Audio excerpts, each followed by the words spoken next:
Përshëndetje të nderuar shikues, jemi takuar në minutat e ditarit informativ në RTS Gjirokastra, ku ndër të tjera sot do të ndiqni. Ministri i Arsimit Mirela Kumbaro u bë pjesë e inaugurimit të hapjes kampusit ndërkombëtar të Tiranës, një projekt i përbashkët mes Universitetit Politeknik të Tiranës dhe Universitetit të Teknologjisë në Francë. Kumbaro e cilësoi këtë si një hap konkret drejt të ndërkombëtarizimit të arsimit të lartë, duke theksuar se programet e reja në inxhinieri kompjuterike dhe sisteme elektronike ofrojnë studentëve diploma me standard ndërkombëtar. Mbrëmjet në Gjirokastër po gjallërohen nga turistët vendastet huaj, të cilët mbushin rrugicat karakteristike të qytetit. Vizitorët shijojnë arkitekturën unike të qytetit të Gurt, gatimet tradicionale dhe mikpritjen vendase, që e bën qytetin një nga destinacionet më të kërkuara të jugut. Atmosfera e gjallë dhe aktivitetet kulturore po e kthejnë Gjirokastrën në një qendër të rëndësishme të turizmit mbrëmor. Në zonën e Lunxhërisë, fermerët kanë nisur korrjen e jonxhës, një nga kulturat kryesore të Stinës, e cila siguron bazën ushqimore për blegtorin. Paralelisht tokat po përgatiten për mbjelljen e misrit, duke shënuar fillimin e ciklit të ri bujqësor. Fermerët thonë se kushtet e mira klimatike kanë favorizuar prodhimin, ndërsa puna intensive pritet të vijojë përgjatë gjithë javëve në vijim. Në kopshtin nr. 7 në lagjen 18 shtatori mësojnë dhe edukojnë rreth 100 vogëlush. Fal një projekti të iniciuar nga stafi pedagogjik, sot këta vogëlush kanë në dispozicion edhe një ambient i jashtëm të sistemuar dhe arreduar për të zhvilluar një pjesë të orëve mësimore. Për zbatimin e këtij projekti, një ndihmës të madhe dha edhe komuniteti i prindërve. Ju njohim tani më gjërësisht. Ministri i Arsimit Mirela Kumbaro u bë pjesë e inaugurimit të hapjes kampusit ndërkombëtar të Tiranës, një projekt i përbashkët mes Universitetit Politeknik të Tiranës dhe Universitetit të Teknologjisë në Francë. Kumbaro e cilësoi këtë si një hap konkret drejt ndërkombëtarizimit të arsimit të lartë, duke theksuar se programet e reja në inxhinieri kompjuterike dhe sisteme elektronike u ofrojnë studentëve diploma me standard ndërkombëtar. U përërua sot hapja e kampusit ndërkombëtar të Tiranës, ICTT, fryti i bashkëpunimit mes Universitetit Politeknik të Tiranës dhe Universitetit të Teknologjisë në Francë. Ministri i Arsimit Mirela Kumbaro në ceremoninë e përurimit e vlerësoi këtë moment si një arritje në përpjekje për ndërkombëtarizimin e arsimit të lartë. Sot i japim zyrtarisht, se pak puna ka filluar jetë kampusit ndërkombëtar UPT, UTC, në Tiranë që shkurt pagzohet ICCT, ose kampusi ndërkombëtar midis Universitetit Kompjenit dhe Universitetit Politeknik të Tiranës. Kemi programe të përbashkëta në inxhinieri kompjuterike dhe në inxhinierinë e sistemeve elektronike brenda këtij kampusi dhe përgazoj me shumë mirënjohje të gjithë stafin akademik dhe studentët që i kanë zgjedhur që në fund të këtij cikli do të kenë diploma të nivelit ndërkombëtar. Dhe kur flasim për ndërkombëtarizim në arsimin e lartë, na herë na duket si një koncept abstrakt, ndërkohë që e kemi theksuar si prioritet edhe të mandatit ku jemi, edhe të 10 vjeçarit që vjen, por edhe një ndër ato rezultate që duam të arrijmë edhe më qartë të strukturuar në formën e ligjore, prandaj kemi nisur dhe procesin e rishikimit ligjit për arsimin e lartë. Ka qenë, nuk e fsheh, impresionuese edhe për mua, vizita në mjediset e kërkimit shkencor dhe të inteligjencës artificiale të Universitetit të Teknologjisë Kompjenit. Bashkë me profesor Dritan Naçe atje, pata mundësinë së bashku me ekipin që të njihesha nga afër me një model vërtet të ekselencës të binomit akademi-biznes. Një binom ku ne kemi ende të dashur rektor, kolegë të mitë, një punë shumë të madhe për ta bërë. Jemi në atë rrugë, po binomin akoma se kemi mbritur. Kemi akoma rrugë të gjatë. Dhe më vjen mirë që këtë realitet akademik kemi filluar të ndërtojmë në Shqipëri, në Tiranë konkretisht, po nxis shumë fort universitetet që janë në të tjera zona gjeografike të Shqipërisë, po aq të rëndësishme që është e vetmja rrugë që ne kemi, edhe mbështetja që Ministria e Punëve të Jashtme për Europën dhe Punët e Jashtme e Francës dhe Ministria e Arsimit i japin këtij projekti, sikurse edhe në projekte tjera, por është po një vullnet politik që ka vendosur nga të dyja anët e të dyja vendeve tona të financoj fuqishëm me ekspertizë dhe me mjete financiare një tjetër projekt që do të ushqejë projektin e sotëm, atë të liceut francez të Korçës. Të jetë një lice me orientim, një lice ekselence me orientim teknologjik dhe shkencor. Në frëngjisht dhe në anglisht, me idenë që të ushqejmë zinxhirin e arsimimit që në fillesa. Diplomat e dhëna në përfundim të këtyre programeve të studimit lejojnë studime të mëtejshme preferenciale drejt programeve të nivelit master ose programeve të shkollës inxhinierike, veçanërisht brenda UTC dhe UPT. Është planifikuar gjithashtu që këto programe studimi të akreditohen nga CTJ dhe nga Agjencia e Sigurimit të Cilësisë së Arsimit të Lartë në Shqipëri me qëllim garantimin e njohjes ndërkombëtare dhe përsosmërisë akademike. Ministri i Turizmit, Kulturës dhe Sportit së bashku me kryebashkiakun e Sarandës Olti Çaçi dhe deputetin Vasil Llajo inspektuan investimet e reja në hapësirat publike të plazhit, tashmë falas për qytetarët dhe turistët. Ministri Gonxhia theksoi se plazhet publike me shezlonge, çadra falas shërbejnë si rregullator tregu duke ulur çmimet dhe rritur ofertën. Qyteti bregdetar i Sarandës është gati për të çelur sezonin e ri turistik. Ministri i Turizmit, Kulturës dhe Sportit së bashku me kryetarin e Bashkisë Sarandë, Olti Çaçi, dhe deputetin e Partisë Socialiste Vasil Llajo vizituan nga afër investimet e reja në hapësirat publike të plazhit, tashmë falas për qytetarët dhe pushuesit. Gonxhia tha se plazhet publike që ofrojnë shezlong dhe çadra falas shërbejnë si rregullator duke përmirësuar çmimet dhe zgjerimin e ofertës. Para është plazh publik, edhe është totalisht pa pagesë, është për qytetarët. E dyta na bën ne për politikat tona që kemi një destinacion sa më të lirë, konkurrueshëm. Kjo ndikon edhe për të ulur çmimin në përgjithësi në gjithë plazhet e tjera private në qytetin e Sarandës, duke qenë se i jap një alternativë të drejtë për drejtë qytetarëve për të pasur akses në plazh publik pa pagesë. Duke u drejtuar kryebashkiakut Çaçi, ministri Gonxhia tha se janë në mundësitë për zhvillimin e ekonomisë blu që përfshin lundrimin privat dhe mund të ndërtohen në mole turistike provizore. Tipologjia që ne miratuam edhe që ju tani e keni edhe si një mundësi tjetër që është plazhi menaxhuar nga bashkia edhe me shërbime, pra edhe me shezlongë dhe me çadra, është edhe tipologjia që është plazhi publik, themi i virgjër, në kuptimin që nuk ka shërbim, por ka pastrim edhe një lloj kujdesi për sa i përket edhe sigurisë, ndërkohë që shërben si rregullator, sepse automatikisht futet në mes të çmimeve shumë të larta dhe të mungesës vendeve dhe e rregullon këtë raport duke përmirësuar edhe çmimin dhe ofertën, po edhe kapacitetin që e zgjeron. Do jemi gati që përballojmë një fluks të ri të shqiptarëve që do pushojnë në Shqipëri, sepse do kenë ndoshta vështirësi për të prenotuar. Ky është lajm shumë i mirë për ne. Dhe e dyta, kemi gjithë fluksin e atyre të huajve që do shkonin në lindjen e mesme por që zgjedhin Shqipërinë. Mund të kemi dy si themi bonuse. Nëse do dim të përballojmë nga pikpamja e shërbimeve të cilësi, po edhe nga pikpamja e çmimeve që janë çmime të përballueshme edhe për vendasit dhe për qytetarët e Sarandës edhe për gjithë ata që nuk i kanë gjithmonë mundësitë për të qenë në vendet më luksoze apo ku diun më të shtrenjta, neve do kemi bërë me vërtet një punë të shkëlqyer, kështu që ta kemi parasysh të gjithë çmimet, përballueshmëria e çmimeve dhe e gjithë shërbimeve që janë këtu, që mos kthehet në një situatë ku shpesh na ka ndodhur që na vështirësohet për një pjesë ekonomike. Qyteti në jug të vendit mirëpret çdo vit mijëra vizitor vendaste të huaj, me ujërat e kristalta, trashëgiminë historike dhe klimën mesjetare. Saranda ofron një kombinim të përsosur për pushime relaksuese. Mbrëmjet në Gjirokastër po gjallërohen nga turistë vendas dhe të huaj, të cilët mbushin rrugicat karakteristike të qytetit. Vizitorët shijojnë arkitekturën unike të qytetit të ngurtë, gatimet tradicionale dhe mikpritjen vendase, që e bën qytetin një nga destinacionet më të kërkuara të jugut.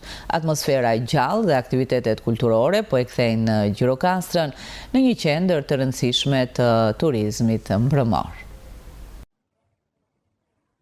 Mbrëmjet pranverore në Gjirokastër ka nisur të japin jetë të zonës muzeale duke rikthyer gjallërinë në rrugicat karakteristike të qytetit të Gurt. Me rritjen e temperaturave dhe zgjatjen e ditës, turistë të shumtë vendas dhe të huaj po zgjedhin të vizitojnë këtë destinacion historik. Atmosfera e mbrëmjes e shoqëruar me dritat e buta dhe arkitekturën unike krijon një përvojë të veçantë për vizitorët.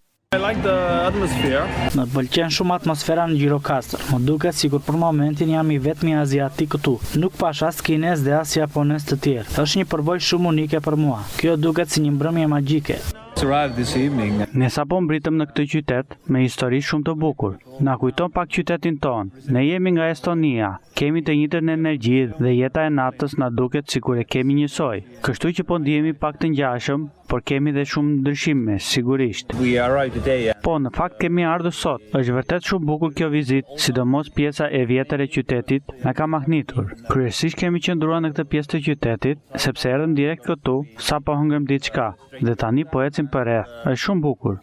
Turistët shprehen të mahnitur nga ndërthurja e traditës me mikpritjen vendase. Ata vlerësojnë veçanërisht gatimet tradicionale të cilat ofrohen në restorantet e zonës muzeale, si dhe ruajtjen e vlerave autentike të qytetit. Nuk jam shumë i njohur me këtë lloj arkitekture. Më duket shumë interesante. Do të vizitoj ndonjë muze në qytet nesër. Sot po shijoj pazarin tuaj karakteristik. Duket argëtuese. Ishim ulur në një restorant tradicional dhe provuam disa gatime vendase. Ushqimi ishte i shijshëm, i përgatitur me recetë tipike të zonës dhe me shije autentike që i jep një përvojë të veçantë. Më pëlqeu shumë atmosfera e ngrohtë e restorantit dhe mënyra se si shërbehej ushqimi, duke na bërë të ndihemi sikur po përjetojmë vërtet kulturën lokale përmes gatimeve tradicionale. Ne vërtet e duam arkitekturën e shumë qyteteve të ndryshme, sepse është ndryshe kudo. Ndoshta do të vinin përsëri, sepse njerëzit janë shumë të sjellshëm dhe mikpritës. Na kanë pritur ngrohtësisht kudo ku kemi shkuar. Të gjithë buzëqeshin, janë të hapur dhe gjithmonë të gatshëm të ndihmojnë, gjë që e bën përvojën këtu edhe më të veçantë dhe të bukur. Vizitorët theksojnë se mikpritja dhe autenticiteti i qytetit janë arsyet kryesore pse do ta rekomandonin këtë destinacion. Disa prej tyre shprehen se do të rikthehen sërish, ndërsa të tjerë e konsiderojnë Gjirokastrën si një nga surprizat më të bukura të udhëtimit të tyre.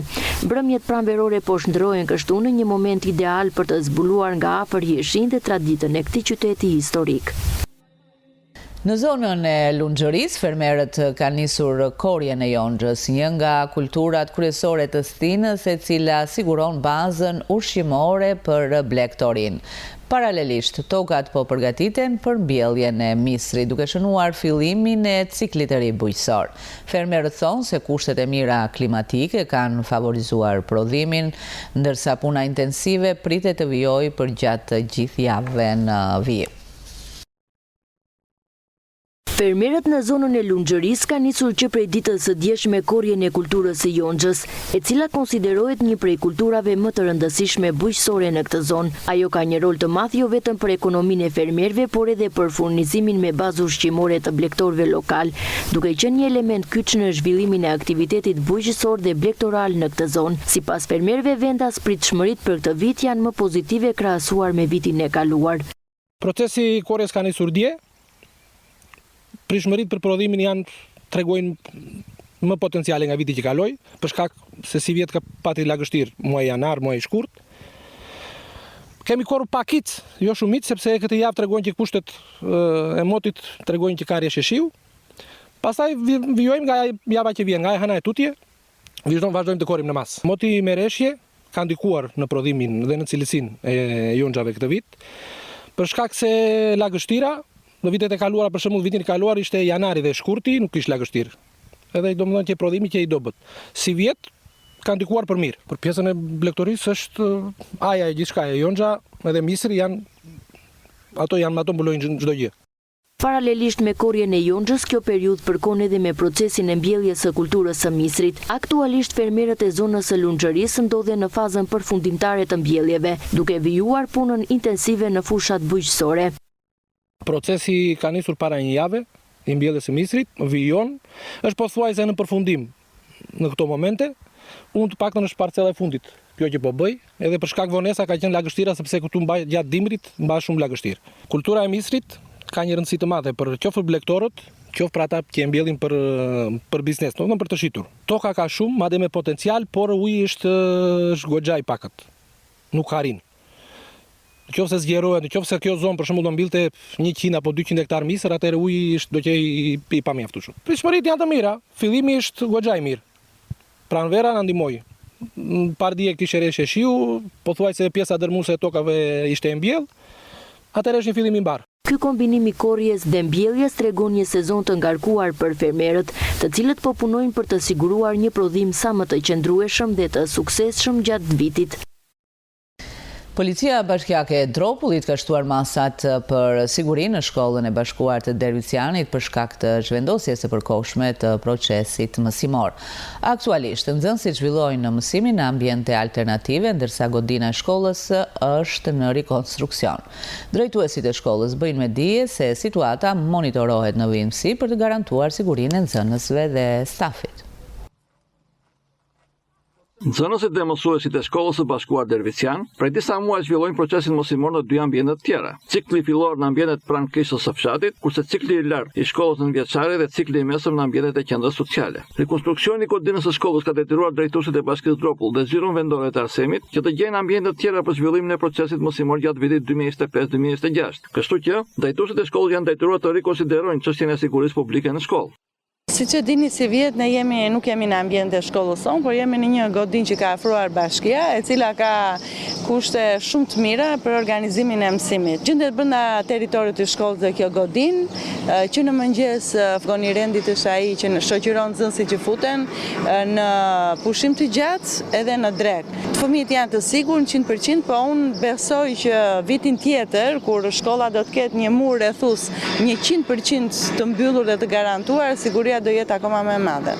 Nësa një përfaqësues i policisë bashkiake monitoron gjatë gjithë periudhës së zhvillimit të procesit mësimor situatën në ambientet e shkollës. Kemi marrë masa që të mbulojmë të dija shkollat nga ana e policisë bashkiake, që nga fillimi i shkollës në mëngjes në orën 8 në orën 2 të drekës, për çdo incident, për çdo problem. Gjatë këtyre muajve keni pasur shqetësime? Jo, nuk kemi pasur shqetësime, po masat janë marrë.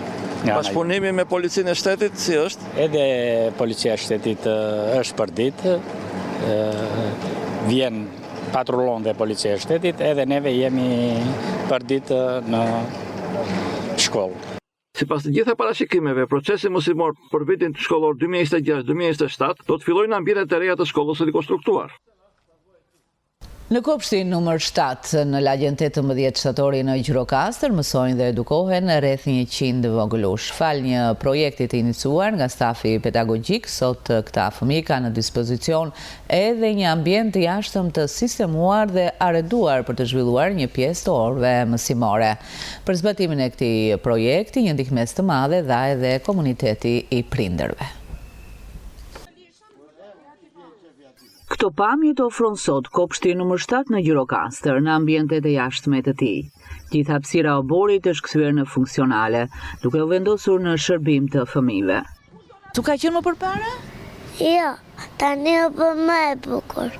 Ne na pëlqen shumë. Ne të luajmë dhe të mi pas. Këto gomat çfarë do bëni? Do t'i mbledhëm nesër me lule. Nesër çfarë është? Ditë e tokës. Çfarë po pikturon? Një lule. Me çfarë ngjyrash? Me portokalli. Po ç'ngjyrë tjetër do përdorësh? Të verdhë, jeshile, blu e të kuqe. Të pëlqen ti piktura? Po. Pikturon vazhdimisht?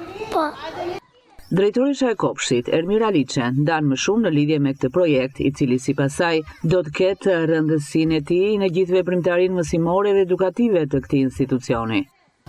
Ky projekt lindi si ide nga fëmijët për të patur një obor shumë funksional dhe ne menduam bashkërisht me gjithë fëmijët të krijonin këto kënde që kemi realizuar sot. Fëmijët ngelën shumë të kënaqur edhe me dëshirat e tyre ne realizuam shtëpinë e e binve, këndin e ujit, kemi kënduar këndin e relaksit aty dhe të gjitha ambientet jenë në funksion të veprimtarisë mësimore edukative.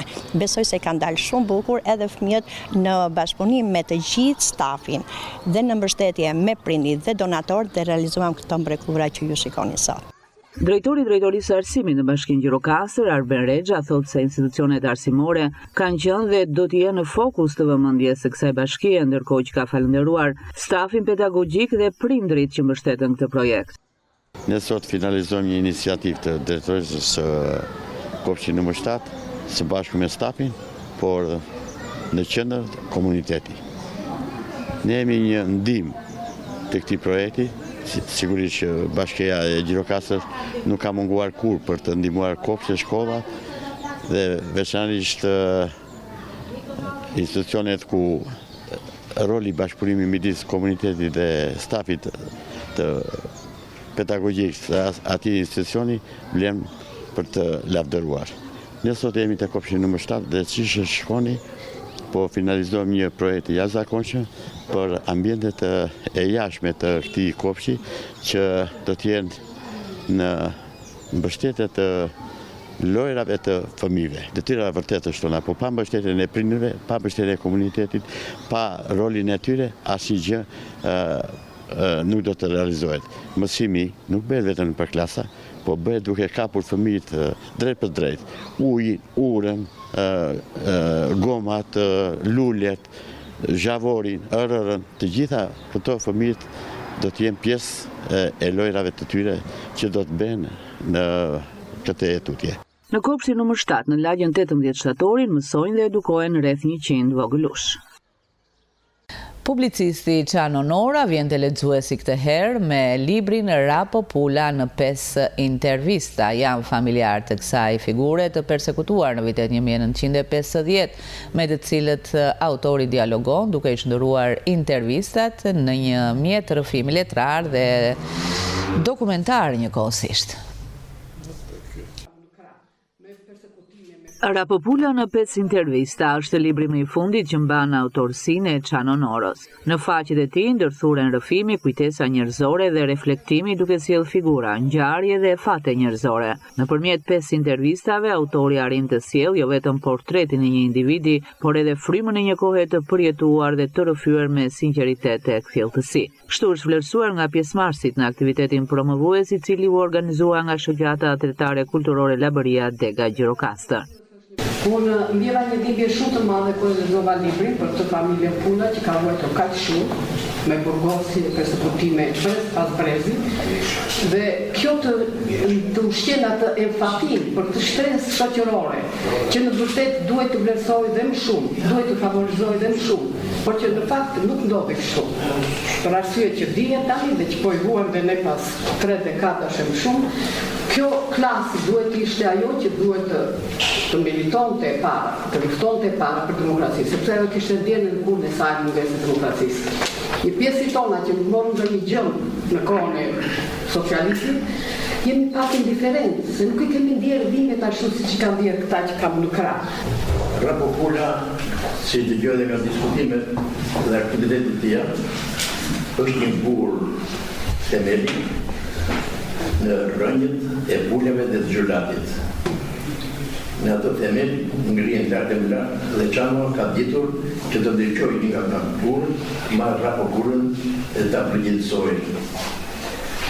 Nuk është e lehtë sot që të nxjerrë figura të tilla.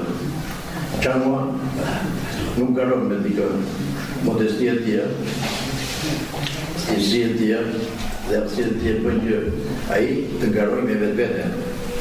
Çano i soçëm është më lart se Çano i djeshëm.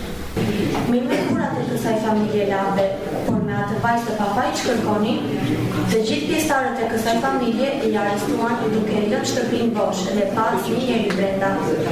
Kjo në formë nga zhulati kujton me dhimbje ditën që e ndaluan dhe arrestuan për ta bërë banore të qelisë në Kajlan e qytetit jugor. Çano Nora është tashmë një emër i konsoliduar në publicistikën shqiptare. Aktiviteti i tij vazhdueshëm në gazeta të përditshme ka krijuar një lidhje të qëndrueshme me lexuesin, duke e bërë atë një zë të besueshëm dhe të ndjekur. Këtu përfunduam të nderuar shikues, ishte gjithçka e përgatitur për këtë ditar informativ në RTSH Gjirokastra. Ndahemi bashkë, miru takofshi.